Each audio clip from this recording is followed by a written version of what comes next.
And welcome back. So I think it's fair to say the Irish women's hockey team have a place in everyone's hearts after their heroics last summer. And they have a new coach, Sean Dancer. You're very welcome. Hi, how you going? Good, thanks. Great to have you with us. So, well, you're not long in the job, to say the least. You've really just met the team in the last couple of days. Yeah, so not quite a week since I've arrived in the country, and obviously just had an opportunity last weekend when the girls went into camp to start to meet them and say hello, and it's been great so far. So tell us a bit about yourself, Sean. You've come from New Zealand, obviously.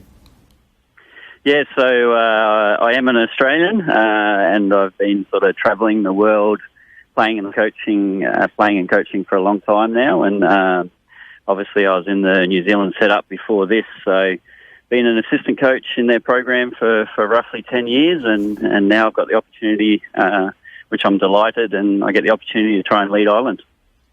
When did you first get the call, or how did all this come about? Well, I mean, the big picture stuff, I was lucky enough to have the opportunity to lead New Zealand over the last sort of 4 months or so in the Pre-League, and that was when Mark Hager moved to the English job.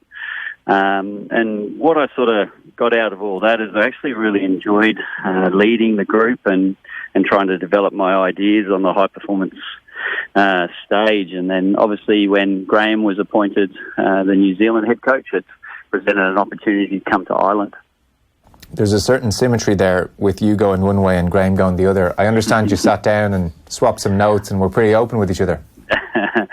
Yeah, it was certainly a very weird and interesting situation in the one. So Graham had just arrived in the country, I think, when I started to finalise things with Ireland. So it was a very interesting conversation that we got to sit down and have a good chat, and I think that's the good thing about international hockey coaching at the moment, is the coaches are pretty open and understand the big picture, and so we sat down and had a really good and open and honest conversation, and we got to chat about each other's teams, which was great.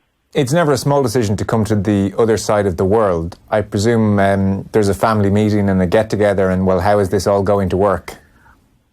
Yeah, look, obviously with all these big life decisions, it's certainly hard to get to a final outcome. But, I mean, my family is very supportive. My wife was a hockey player for Belgium, so she certainly understands the big picture and certainly supports me in what I'm trying to do. And for me, as I said, I'd really enjoyed the last sort of 4 months leading New Zealand, and it was an opportunity I couldn't turn down.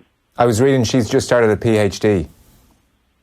Yeah, she's certainly the smart one in the family, that's for sure. So, and she's in a really good position at the moment in New Zealand, where she's working for a university and doing a PhD. So timing for her wasn't great, but for us as a family, we're in a good position, and we'll work our way through it. For people maybe not familiar with the rhythms of the hockey season, you're right in at the deep end now. There's about 6-7 weeks until things really kick off in a big way. Give us an outline of what's coming up. Yeah, so I mean, when you talk about the cycles, it's certainly normally the hockey cycle is Olympics to Olympics, and with Olympics being our pinnacle event, and any sort of changes to teams and coaching normally occurs there. So it is a pretty unusual situation, but also for me it presents a real opportunity where I can come in sort of 12 months out from Olympics and hopefully qualify and then progress the team from there. So the new FIH qualifying process is very cutthroat, and it starts with our tournaments on the 8th of June. Our World Series is the first step, and so the team needs to be successful through that, ideally finish first or second, but gaining ranking points from there.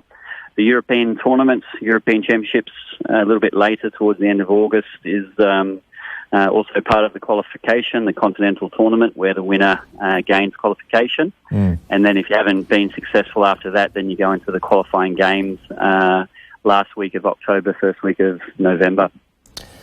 It's been very well publicised. I'm sure Graham Shaw mentioned that to you when you were sitting down with him. Very well publicised, the lack of funding around hockey in this country. And that is in the midst of being improved. An extra $500,000 allocated to the sport after the World Cup.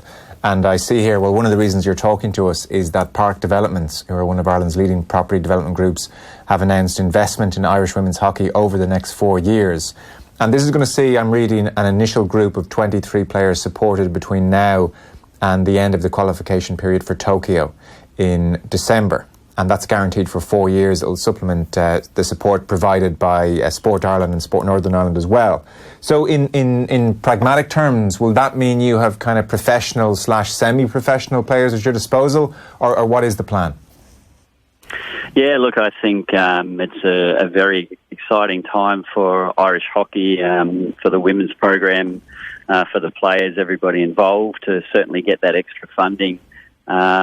I mean, the thing is that hockey is an amateur sport, and in the end, every little bit of help we get certainly is going to help the program. So, for me, looking at it big picture is that we're going to be able to do a lot more each week. The players will still be amateur, semi-professional, where they just get a little bit of money to be able to support their weekly involvement in hockey, and the plan will be sort of 3 days a week, full-time hockey, and then that still allows a really good sort of life balance with their work, study and family. I saw a quote from you saying, "We don't want hockey bums." Explain. Yeah, that's something that we referred to a fair bit. Is in the end, as a younger athlete, you come in and yep, you may do a little bit of university, but if your only sole focus is playing hockey every day of the week, then I think you lose a big picture focus on where you want to get to. And I certainly want to make sure that everyone involved in the program does have a really good life balance with work, study and family. So for me, it's really important that we do have awareness of what the big picture is. As I understand it, Sean, the development work is being done on the pitch at Belfield. That's in progress.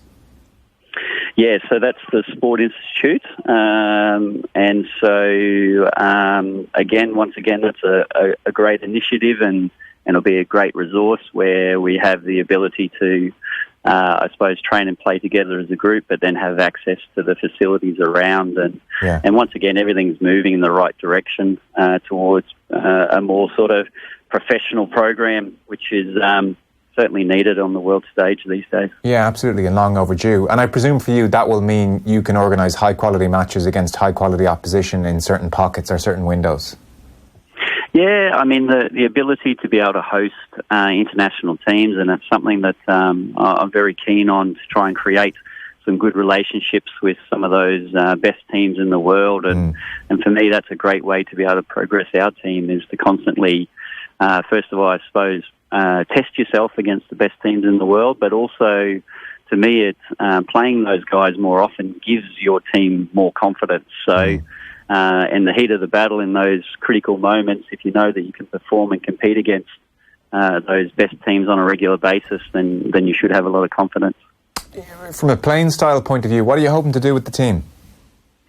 Yeah, look, it's a question a few people have certainly asked me over the last week or so, and for me, I think probably the best way to describe it is that you've got the European, probably defensive style of play, and certainly for me growing up in Australia and New Zealand, you've got that Oceania attacking style of play, and I certainly want to make sure I keep the strengths of the group and strengths of the European style.